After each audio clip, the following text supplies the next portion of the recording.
actor in this, alleged main actor in this issue. Di ba?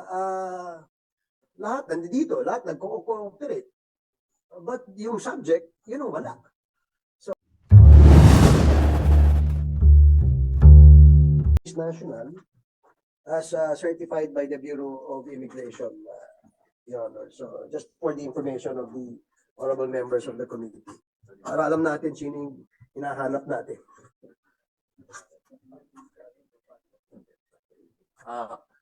For the information of the members and the resource persons present, yung sinabi ni Chairman Eddie Yang, yun din ang bumibili ng lupa doon sa Mexico, Pampanga at binenta doon sa local government ng Mexico, Pampanga. Now, it's revealed na magkasama pa pala sila ni Willie Ong. Tama, Mayor? Kasi po sa sinasabi niyo, magkasama sila pero wala po akong alam diyan. Wala naman po kaming sinasabi na kasama po. Wala naman po kaming sinasabi. Ini-establish lang namin yung katotohanan. Ano po? Di po ba? No. Opo. Yung barrio of Camuning, Municipality of Mexico, Pampanga, totoo po ito. Opo. Meron talagang barrio Kamuning po. Camuning. And meron akong title ng lupa doon sa barrio Camuning, Municipality of Mexico, na pag-aari ng Empire 999 Realty Corporation.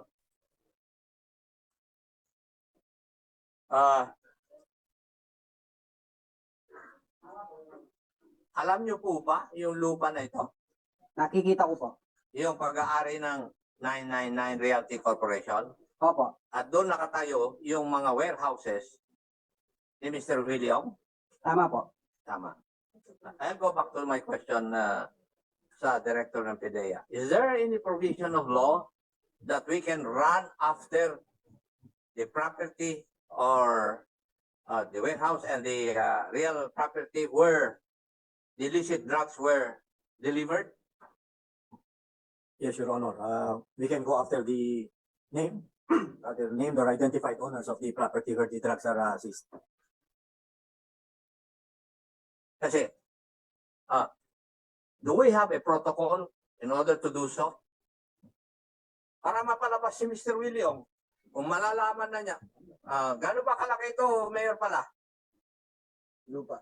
Yung lupa. Nasa 4 hectares po pagkaalam ko, nasa 4 hectares po. 4 na hektarya. Tama po. Yung sa warehouse. Yung warehouse lang. Opo. Pero hindi po nyo alam yung laki na ng lupa na pag-aari ng 999 Realty. Ay, hindi po. Hindi po. Okay. So, is there a protocol in order to get this land or in favor of the government? Yes, Your Honor. We have to coordinate with the Anti-Money Laundering Council. And after that, Immediately after a predicate crime has been filed, then we coordinate with the Anti-Money Laundering Council to also include in a financial investigation on these properties that were involved in the seizure of the confiscated seizure of drugs, Your Honor. okay. So, kasi parang nahirapan tayong hanapin si Willie Ong eh. Pero kung malaman niya na we're trying to move to confiscate his property, kung saan na i-deliver yung pan, baka lalabas ito dahil gusto kaya niyang mawala sa kanya yung 4 na hektarya niya. Warehouse niya. At saka yung mga warehouses niya.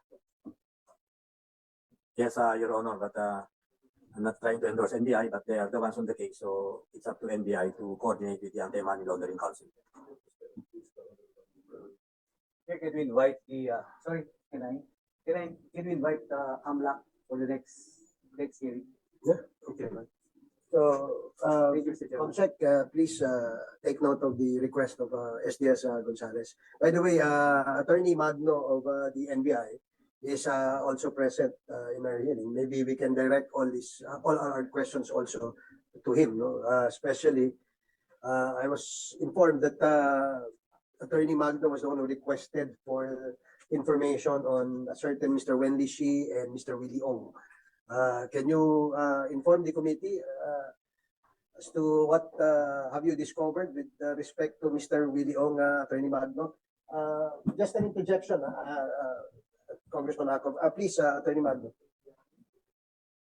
Good morning, Mr. Chair. Good morning, members of this honorable committee. As you have mentioned earlier, Mr. Chair, we have already the names of the incorporators, their addresses, and the investigation is underway. With regards to the financial investigation, it's also underway. We have already communicated with our MALC for the proper disposition of our request. So that Excuse me, Attorney. Properties under the name of Mr. Willie Ong. not only under his name, sir, but also other persons of interest in our investigation, Mr. Chair. Okay. Well, the reason why because earlier, we asked Attorney Galicia if, because last hearing, we requested NBI and PNP to locate Mr. Willie Ong. And it seems that there was no Willie Ong present in our meeting today, no? So, I asked the NBI, do you know how Mr. Willie Ong looks like? And apparently, I was told that they have no information. I asked the PNP, he said, yes, we do have a picture of him submitted to the Water and Electric Cooperative in Pampanga when he applied for a connection. So, sila meron. Kayo ba meron? Apparently, wala pa po, sir. Because we have sent several requests and coordination with other government agencies. I have also directed our Pampanga District Office to check on this matter, sir. Pasensya na po, wala pa pong nabalik. And it's good meron na pong nakuha ang ating counterpart. Maybe we can start also from that. Well, isa pang information, very vital, whether I suspect that this Mr. Willie Ong is not a Filipino citizen. I don't know if that observation is shared by most of you here, but that is my personal observation. Kasi bakit napakahirap natin i-produce si Mr. Willie Ong dito? He is the main actor in this, alleged main actor in this issue. Di ba? Lahat nandito, lahat nagko-cooperate. But yung subject, yun ang wala. So, I'm sure you probably have drawn the same conclusion as I did on the whereabouts or on the involvement of this Mr. Willie Ong. So, meron ba siyang prior records in the NBI? Considering that Willie Ong is a very common name, sir, Mr. Chair, we have checked the name and we try to match. Hindi po siya nagmamatch pa dun sa ibang nakuha namin. And malaki po yung possibility nung sinasabi niya, Mr. Chair, na maaring ito ay isa talagang hindi tunay na Pilipino. And we're also looking into that, Mr. Chair. Yeah, napakahalaga sana nung kanyang partisipasyon dito dahil siya yung main actor sa aming palagay, no? I'm sure lahat tayo yun ang iniisip eh. Did you ask Bureau of Immigration whether they have records of Mr. Willie Ong? Yes, we did, Mr. Chairman. It turns out that the name Willie Ong with the birthday May 29, 1977 is fictitious.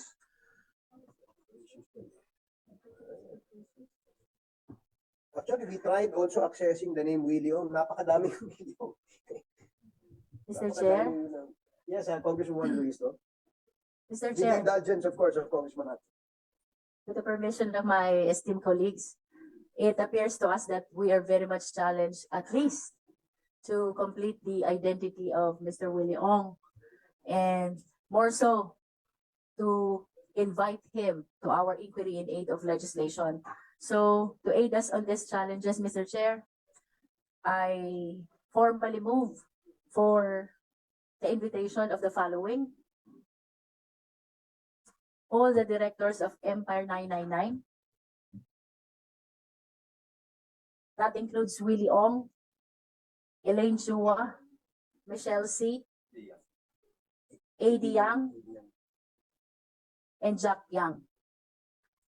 I also move, Mr. Chair, that we invite the Bureau of Internal Revenue and to bring all documents on business registration and transaction of all these personalities.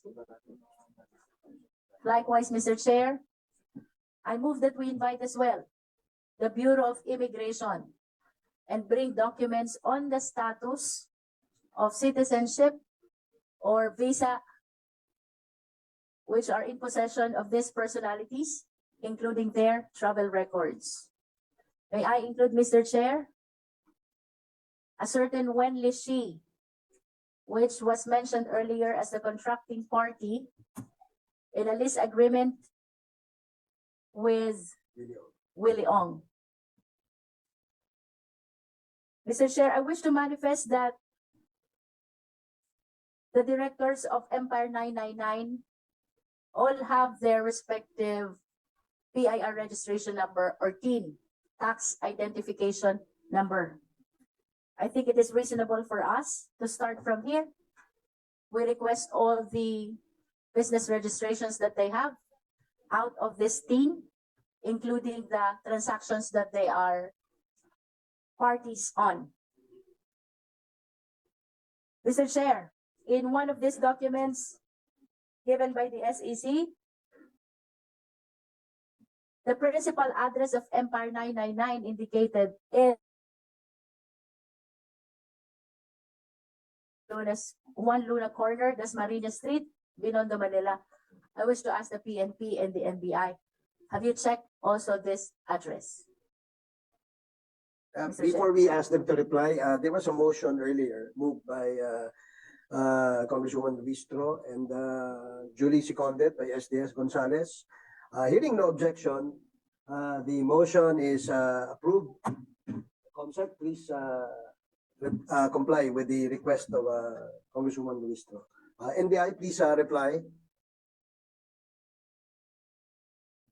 We have checked